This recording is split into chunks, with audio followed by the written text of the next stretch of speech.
Hello, and welcome to another Locals webinar for October 2023. This one's a good one. This one talks about business and how to organize your day-to-day to improve patient booking. So this is titled Daily Office Routines to Stimulate Patient Booking. So this is a direct reflection of what I do every day. So, and we can follow the laser pointer here. I start the day the same way.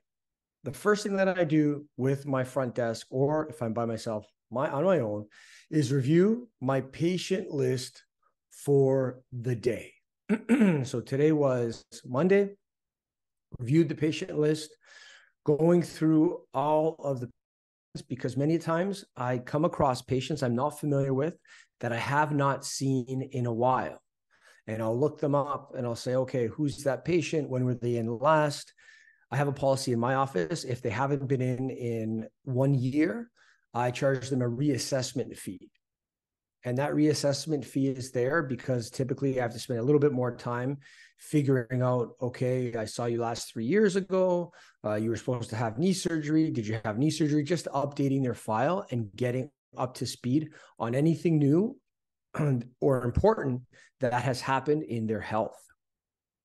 So I add the reassessment fee to that. And I do that because sometimes the front desk might not be aware they haven't been there for a year, or you might not be aware. Instead of charging the same amount, you charge them the reassessment fee. And in my case, the reassessment fee is approximately 18% more than the regular subsequent visit rate. 18%. And so this way you can kind of get an idea of what that is.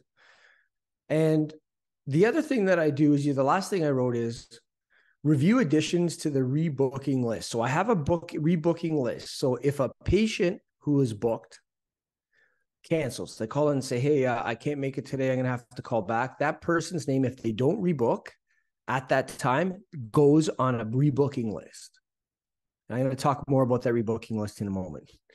So that rebooking list is I review everyone from the day before who was a no-show, who canceled last minute, or who also didn't rebook. So let's say the day before I had patients that I said, listen, I need to see you in 2 days, and they didn't book, or I have to check my schedule.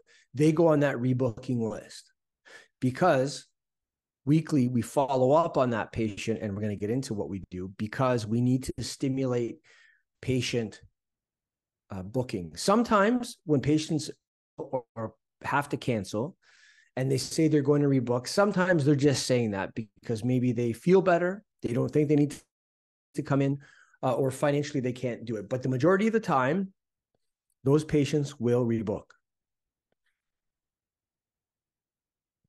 The other thing that I do is I go through the same day list. So today was Monday. This morning, I went through the list and went and put aside all the new patients.